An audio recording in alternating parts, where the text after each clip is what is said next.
agenda here.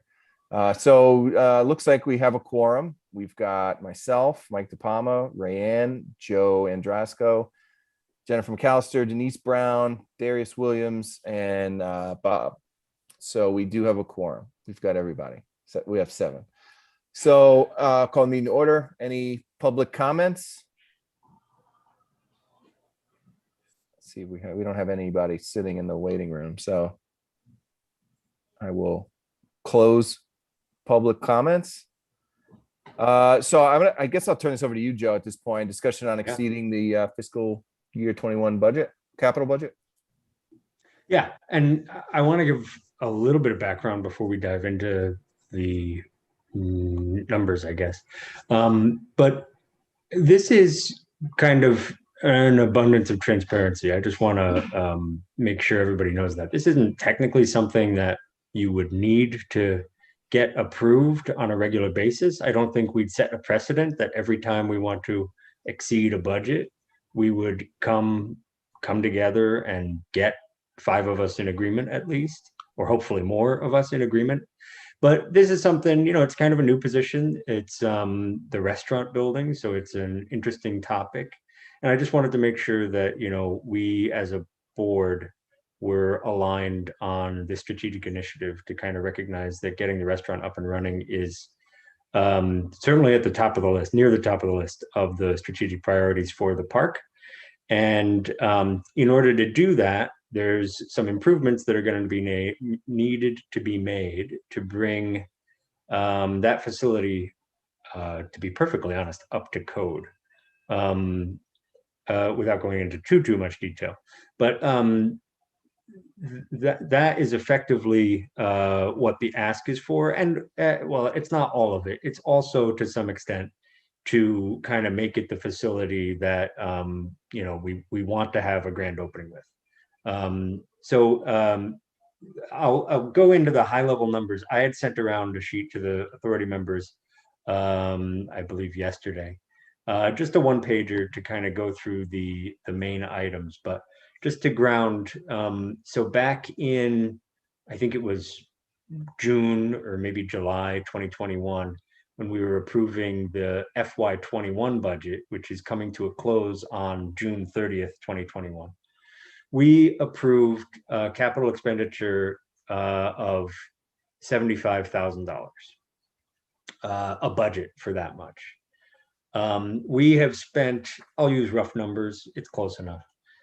We've spent across a couple of projects, approximately 50,000 of that, meaning that there's 25,000 remaining.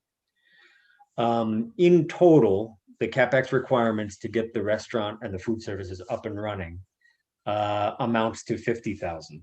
So with 25,000 remaining in budget, there's an overage that we would expect that would really hit during May and June, and cause us to go over budget of 50,000. That would cause us to go over budget by 25,000.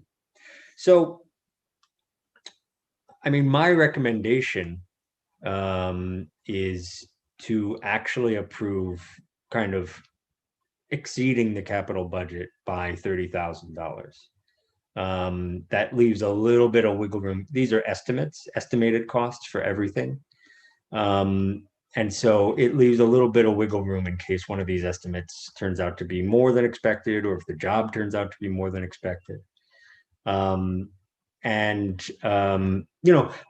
think the relevant context for this is the cash position we currently have is approximately $300,000. We are a little bit over on expenses anyway, but even with that overage on expenses, and that's operating expenses, we have a cash position of $30,000, which was not budgeted. So that's a nice position to be in. We can basically, what I'm saying is we can afford the $30,000 to go over for this sort of a strategic priority, which, by the way, is a revenue earner, right? So there's payback on this. This is completely, the final thing I want to say is this is really separate from a discussion of the next year's budget, FY22, which we're currently preparing and finalizing. We're going to have some capital expenditure capacity for FY22 as well that is above and beyond what we spent and budgeted in FY21. And it's also related to that cash position that we're in. So I think, those are kind of the facts. I'm happy to kind of answer any questions we may have across the authority members. Joe, I have one. Is this, does this include everything Don wanted done, or this is like a scaled down list of his that we prioritize? This is prioritized, and it's a little bit of a compromise list. I mean, there are some elements that we're going to have to punt over into FY22. And there were some elements that, as we looked at them, they were actually more operational. And so they could kind of hit OpEx. And there are some elements that just, may not happen. They're going to be deferred. And so I think it's actually a pretty solid, it gets the restaurant where it needs to be. For June 1st. But it's not everything. For June, yeah, ostensibly. I mean, if everything goes well, okay. I think we need a little bit of tailwinds to be June 1st. Yeah, that's fine. Sounds good. It's actually less than I thought he would come up with. I thought the number was going to be a little higher. And I'll note that he did a really good job with that. I mean, we got multiple quotes. He did a lot of digging. He also looked to offset some costs, looking at selling some things that we're not using to offset some costs. So I do give him a lot of credit to kind of bring this wish list down to a realistic number. And it's going to really, I mean, some of the renderings that we've seen, it's going to be amazing. I think it's going to make a real big splash. Also, just note that clandestinely, Don is actually here under the guise of Mike DePalma, but he's on mute. Don, I see your mouth moving. I don't know if you're still on mute. He's still on mute. That's all right. He's on mute, but he's here in spirit. I see him. There he is. Sorry, guys. Can you hear me now? Yeah, Yep. We got you. And just for the minutes, that's Don Mastronardi, general manager, is in attendance. So. Yeah, guys, just on a note, I heard everything you guys were talking about. That budget, like I was saying before, I've done everything I can to push back on these guys. And the reason we come up with that one contractor that we got them down to like to 27,000 is that we're going to barter with the painter. We're going to barter with the electrician, barter with the plumber. Those are all my guys, so that'll help. I got the halfway house all done with literally costing us nothing. We bartered with golf and food. So the halfway got sheetrocked, taped, and painted for nothing. My electrician, same thing, went in there and got it up to code, so we're good there. Not going to cost us anything. I'm going to donate the refrigerators up there, so we don't have to worry about anything like that. The only thing I'm not sure of is the grill that's up there. I still haven't had a chance to get BTU in there to check it, but I think it just needs knobs, to be honest with you. And then I'm going to go ahead and buy like the hot dog roller and everything. It's only like a couple $100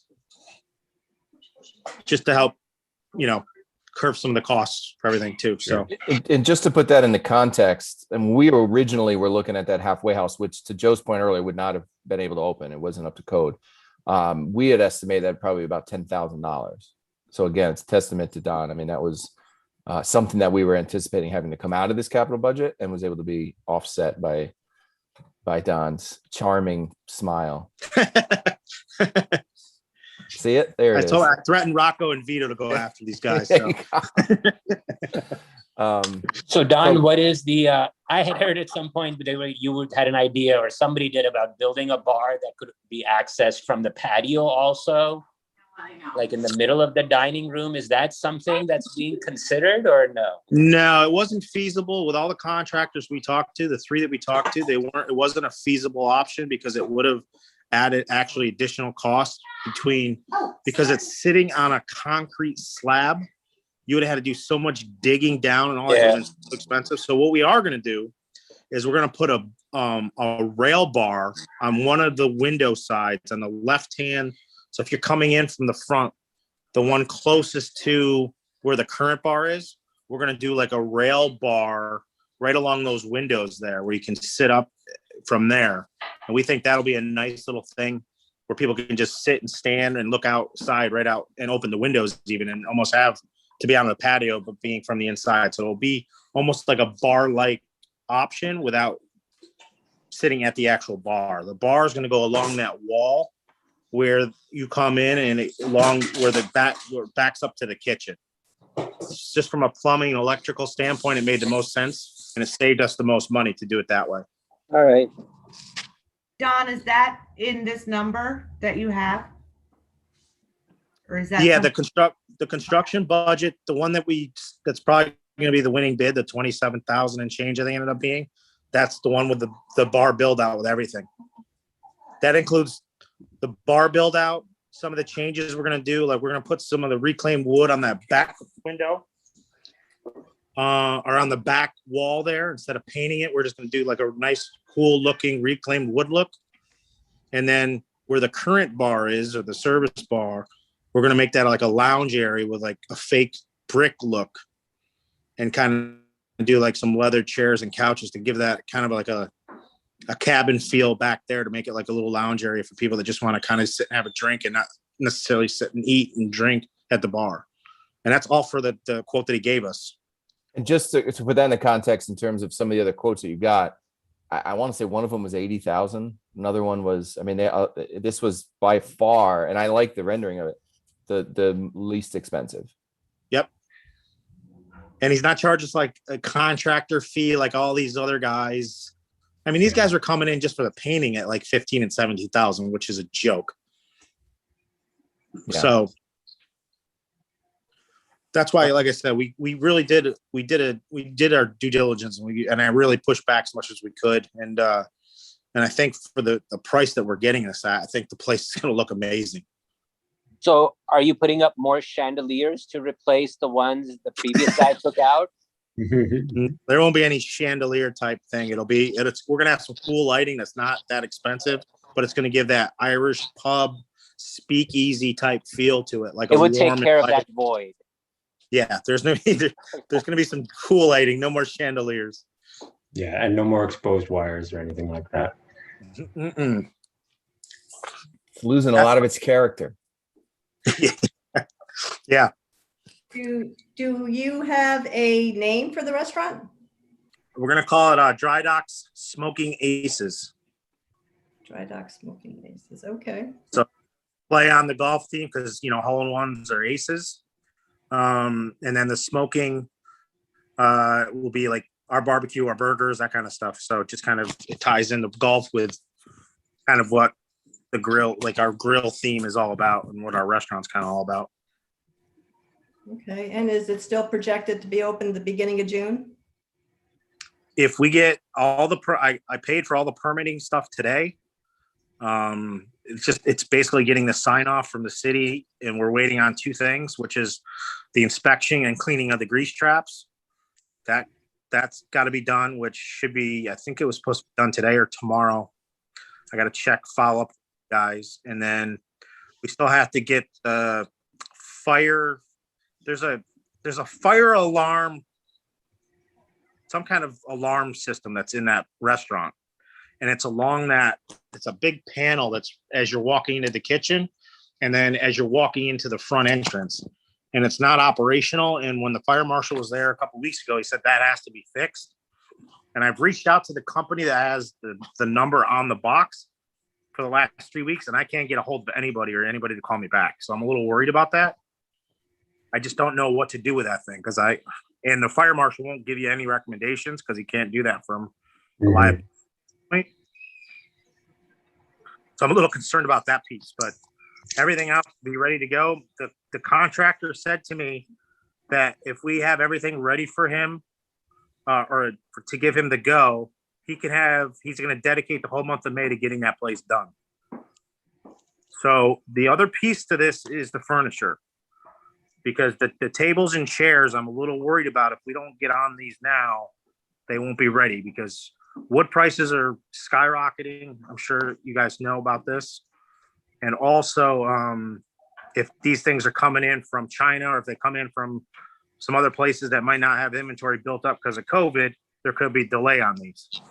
So is that furniture cost in the estimate we have? Because again, I'm looking at tables and chairs that are, tables where between $150 to $400 for the tables that we want. And then the chairs are, anywhere between 85 and 120 a chair, which Babar, I'm sure you know, that stuff's not cheap. But again, I had a budget, I think, for tables and chairs at like 15,000, which I think is pretty good. And I think we can get it done for that. Because the tables and chairs that are in there, quite frankly, they're just junk. I was in there pretty beat up. even the wood chairs that are in there, they're just a mess. No, it makes sense to have some new stuff since it is a new owner. It's a whole new operation. Even the furniture on the patio, right? You don't plan on keeping it? Right. And the golf course owns the stuff. That's the other key thing. So even if, you decide to go with a different operator, you literally hand the keys over to the next person. Be like, you have all the stuff here.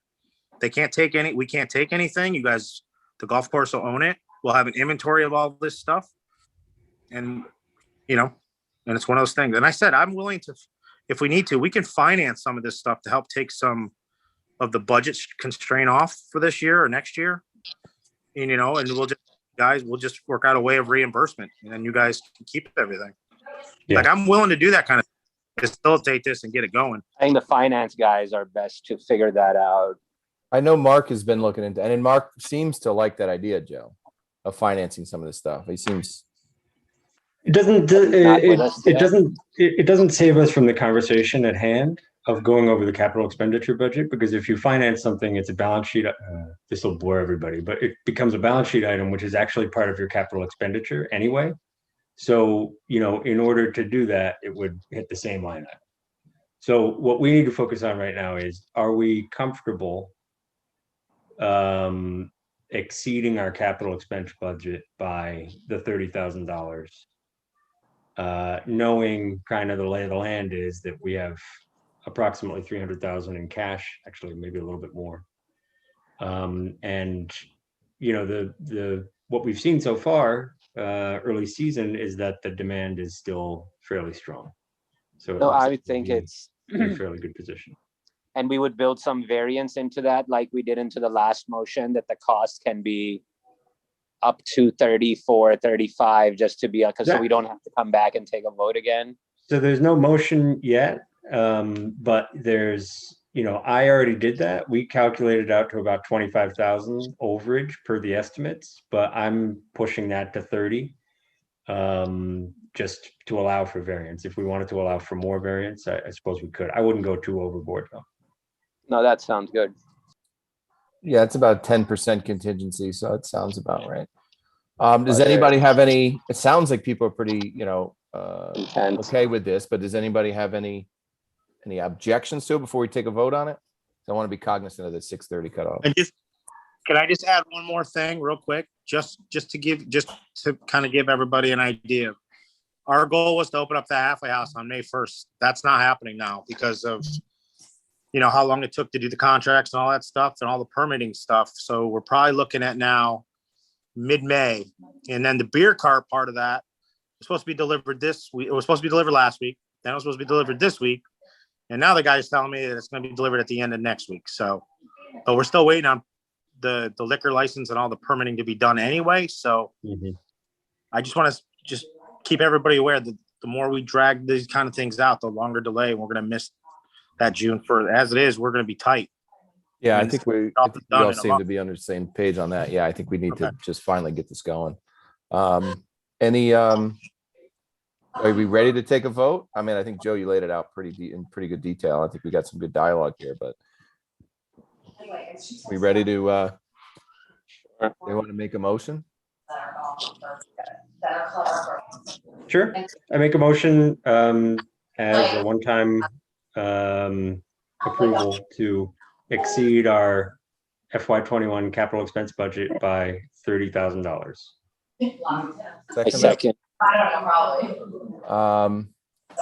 All in favor, say aye. I don't think we need a roll call, but all in favor, say aye. Aye. Aye.